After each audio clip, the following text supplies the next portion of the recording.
Welcome to this video on web page credibility. On the Digital Literacies webpage linked from your course site, select the Evaluating Web Pages tab, then choose the Credibility tab. Academic or scholarly credibility refers to the accuracy and trustworthiness of the content of a source. For a source to be considered reliable for an academic essay, presentation, or writing assignment, it must be evidence-based and well documented. To check a website's credibility, select a quality web page from your search results. The most reliable documentation of evidence-based research is a complete, verifiable list of all sources used and consulted, which can be referred to as a works cited, references, notes, or bibliography.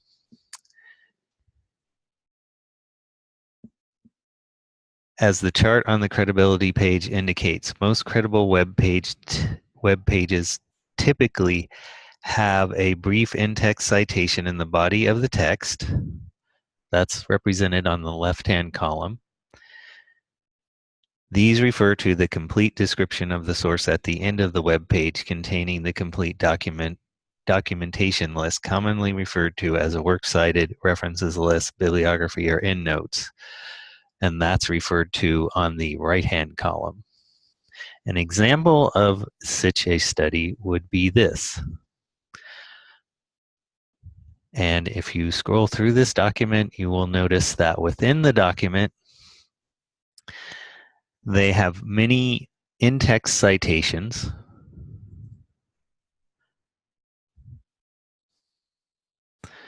such as this one. And at the end of the document, all of the citations that are referred to show up in the bibliography list. So all of those are completely sourced in that bibliography list. This one, in addition to that, also has a list of cases mentioned in this document.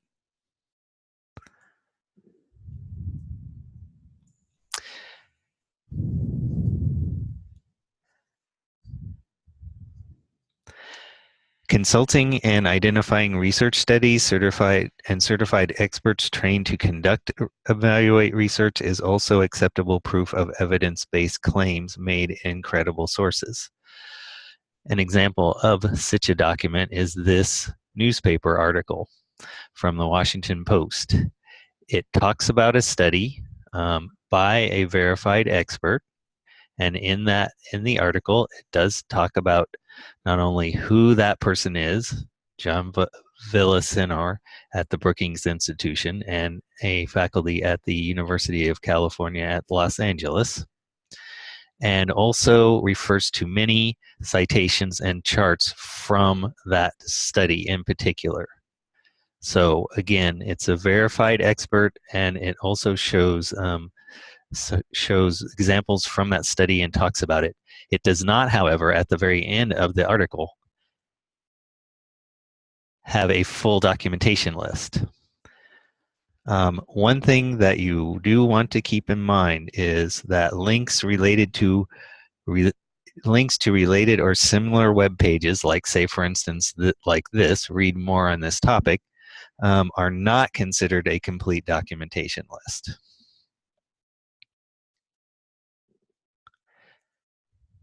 Levels of credibility.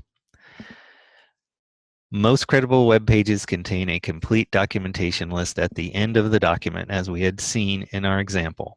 Web pages containing a complete documentation list often use other hallmarks of scholarly publishing, like presenting data and statistics arranged in tables, charts, and graphs.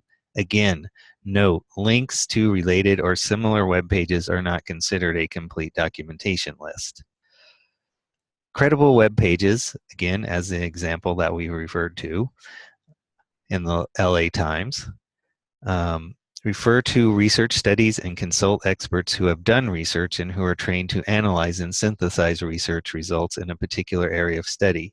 Credible web pages do not contain a complete documentation list. Least credible web pages are not meant to inform in a rational, objective manner like credible and most credible web pages. They generally represent sloppy thinking and weak reasoning. They may entertain, provoke, or distract, but do not present evidence-based and trustworthy content. Least credible web pages do not consult experts in the field of study related to the web page content, do not take into account valid research relevant to the web page content, and do not contain a list of verifiable sources. They should not be included in an academic assignment. That concludes our presentation. I may remind you that if you have any questions as you're trying to evaluate your web page and fill out the ESA chart, please consult the librarian that is assigned to your section and ask him those questions. Thank you.